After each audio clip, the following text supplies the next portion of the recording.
Good morning, Bitcoins!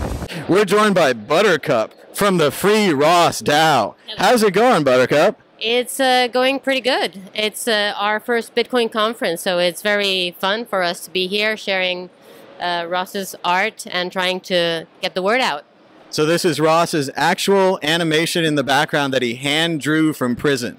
Yes, he hand drew from prison. He's doing his first auction at the Scarce City website at the Bitcoin conference, and he did some oil paintings that he's auctioning, and this animation that he hand drew. It's 380 frames that he did from his cell.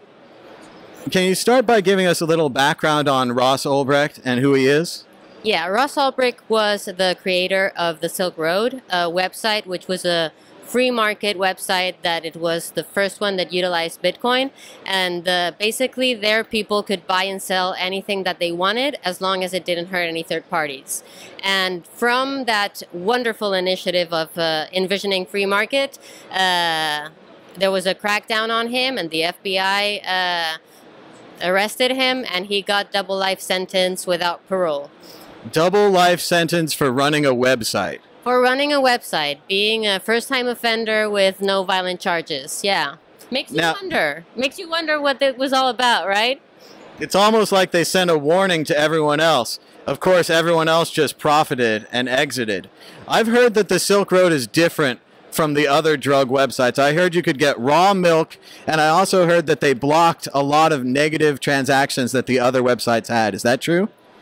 I'm guessing. I know that I wasn't there at the beginning of it all, but I do know that one of the policies was that people could buy and sell anything, oat milk, books, anything that they wanted. It was just about having the policy of not doing anything that could harm third parties. So it might be true. So politically, Ross believed in a free market, and he was demonstrating this with his software. Exactly. The idea is that when you're putting a free market, you have to let the users decide what they want to sell. And that's why he wanted to utilize Bitcoin, because he did believe that it was a great currency, and it was the first use case of using Bitcoin as a currency in a market. Now, I understand that they used the drug cartel laws to prosecute Ross. Did Ross have any fancy cars or yachts or own any buildings? No, he didn't really own anything, and he was mostly doing it through idealistic terms of trying to have a free market. And it was basically about creating the website and being a facilitator for buyers and sellers.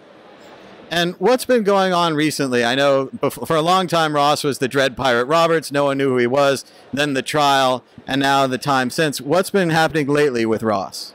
Well, especially last year at the Bitcoin conference in 2021, he did his first public speech, and he did a 30-minute talk, which I recommend everyone to look up on YouTube, or you can share it in the show notes if you want to.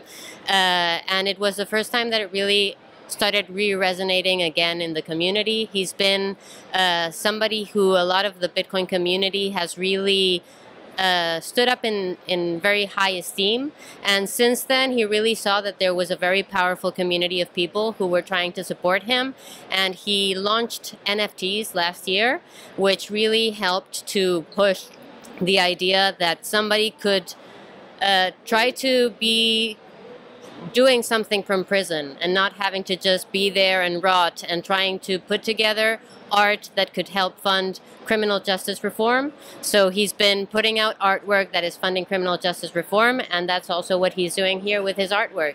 And the idea is that anything that goes to the buying of the artwork is going to go to fund criminal justice reform.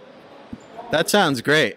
I know when I was an early Bitcoiner, a lot of people would tell me Bitcoin's nothing but drug money, and they'd mainly heard about Bitcoin from the Silk Road. It's almost as if everything here at this conference, all of the finance pros making it rich all over the place, all owe it to Ross for really popularizing the idea of Bitcoin by providing that open and free market, like you said, where people could go online, and as they've shown from the studies, mainly it was people trading large amounts of cannabis for large amounts of money with no violence at all, which is unheard of in that kind of business.